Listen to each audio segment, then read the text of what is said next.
Okay, so how many of you are familiar with the movie 21? You can raise your hand if you are. Okay, most of you are. All right. Well, for anybody who is not familiar with it, it's pretty much about a young man who can't afford to pay for his tuition to go to this college of his dreams. So for him, illegal actions ended up taking place. But that is why I feel that college should be affordable and accessible to everybody or anyone who wants to go. So we are all currently college students, and we know what it's like to have that extra burden for when it comes time to have to pay for books and classes and housing and whatnot. Well, other than my own personal experiences on that matter, my weeks of research clearly show that with free higher education, crime is lowered, productivity and wealth increases, and the life satisfaction in countries that do offer free higher education are a lot better.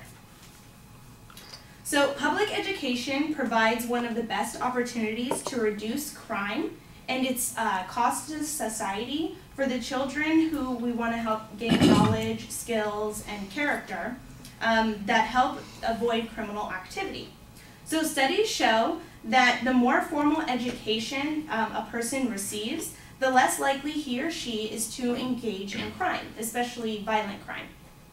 So levels of criminal activity within a community are generally lower than when the average level of education is higher. Some have argued that the correlation between higher levels of education and the likelihood of incarceration are all related to opportunity. The more time someone spends in school, the fewer opportunities to commit crime. Now, this argument may have some validity because youth who are attending school are in a structured and supervised setting than rather out on the street. But this reasoning is incomplete because it ignores the fact that children actually spend relatively amount of time in school than when they're out on the street. By the time students are 18, they've really only spent 1/10 of their life's time in a school setting. So statistics show in 2009 that 71.9% of whites and 9.8% of black earned bachelor degrees. So that kind of calculates out to about 7 times more, whites are 7 times more likely to have a bachelor degree than a black person. And then in 2005, statistics show that blacks were 7 times more likely to commit to be a criminal offender than a white person. So the discrepancy is not because blacks are more naturally aggressive like some people believe. It's more, but it's more likely because of the discrepancy between education. Now we place a lot of faith in our education to help meet our needs for both as individuals and to our society. And given all the money and time that we invest, especially as students, we like to think that in the end it's all going to be worth it and it all pays off. So generally speaking, jobs that require high levels of education and more skill pay higher wages than jobs that do not. The Department of Labor Bureau of Labor Statistics validates this viewpoint by revealing that the unemployment rate among people who have a professional degree is significantly lower than that of people who have just a high school diploma or anything less than that. In addition to that, earnings increase significantly as a worker's degree of education rises. So a survey in 2011 shows that the average earning grows from $451 to $638 per week. And so that's just with a high school diploma. So if you go to college and you get your bachelor's degree, that then increases to a little over $1,000 per week. So it's clear to see that the more education pays off with your higher earnings. Now, it is irrefutable that money can bring ease and comfort to a person's life. However, the negative side of having too much money cannot be overlooked. Money is very powerful to get people to do what you want. So if you want your lawn mowed, you don't have to threaten someone to do it. You just offer them a little bit of money and they'll mow your lawn. On the other hand, the richer you are, the more that you have to pay in taxes and the more you have to keep track of everything that you have. Now, it can be said that the excess of money is just as bad as the lack of money. The poor person is certainly not happy, nor the happiness can really be seen in a very rich person. An example of that is money can buy you a pretty good dog, but not the wag in his tail. Or money can buy you books, but it can't buy you knowledge. So money is definitely needed for everything in life. However, the excess of money has its downsides also. Now, the education system in other countries offer different incentives for when you go to their college. So, for example, in a country like France, students who pass the baccalaureate exam are entitled to a free place at the university. France has 77 universities, which are all funded by the government. And only 30% of secondary students entered the level of education in France. So universities in France are free for students. However, all students are obliged to sit an exam at the end of their very first year, and for only those who pass do they get to continue their university education. Then you have the education that's in Germany, which is also free for all. However, again, the major hurdle in going to Germany is its medium of instructions. The medium of instructions in colleges and universities are in German. So if you're going to study abroad and you don't know one word of German, it's probably not good to go to school in Germany. In a 2010 article by Jessica Shepard called World Education Rankings, she informs us on where certain countries lie within science, math, and reading. With the government paying for their education, Norway is ranked in 9th, and Finland is ranked in 2nd. And that leaves the US ranking at 14th. However, the argument is Germany is actually ranked on the same table in a 16th place, and France is ranked at 18th place, which is the two previous countries I just talked about that offer free higher education.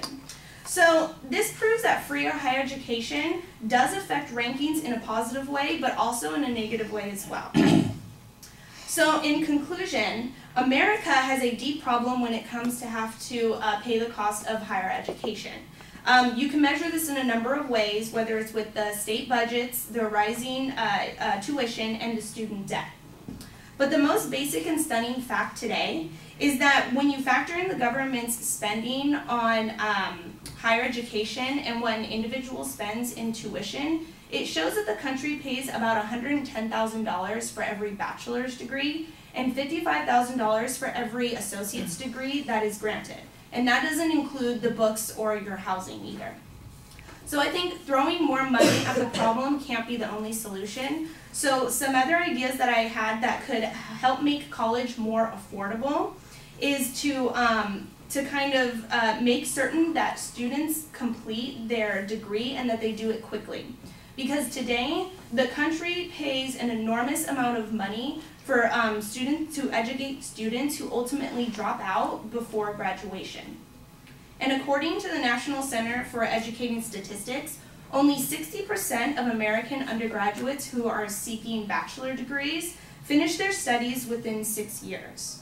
So schools need to give students and push a little bit more support and tools on them to help give them a more efficient path towards graduation. Then finally, I think giving students a lot of credit for the knowledge that they learn outside of school can also help reduce the time it takes them to complete their degree.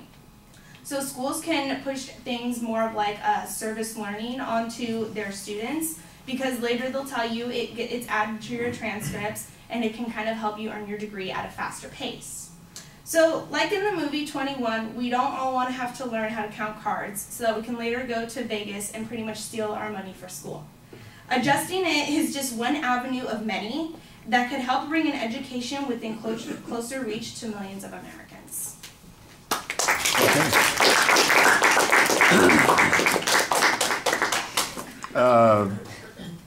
And I don't know that we have a critiquer. Oh, we do? Okay. I thought that your speech was good. I like that you did the problem solution and actually gave us like solutions to what you thought we could do about the higher education fees. But some of the statistics that you gave in the first part of the speech, you didn't tell us where they were from. You just said they're statistics, and then but the majority of the speech was really good, and you were very clear on what you were saying. But you kind of just didn't show how it was like a problem for students to get the money that they need to go to school. You kind of just showed like what results in them not getting it. Do you know what I mean? Right, Yeah. So then like I kind of got confused because your thesis was how like students don't have the money to go to school, and so I kind of just got confused. Yeah. But everything was like really good, and you spoke really clearly, and you weren't like playing with your cards or anything. Good, yeah. I thought it was a very sophisticated speech as far as the analysis. I don't agree with all the stuff in some places because you can have some disagreements, and I think as far as the crime link and going to college would prevent you from getting into crime. I think, and we could have a discussion over this, is that there's a reason why people wind up in jail, and those things are the things that also keep you out of school. They often come from families that have problems. They get into trouble with drugs and things like that. So the people that are winding up in jail actually start long before they're in even high school, a lot of times.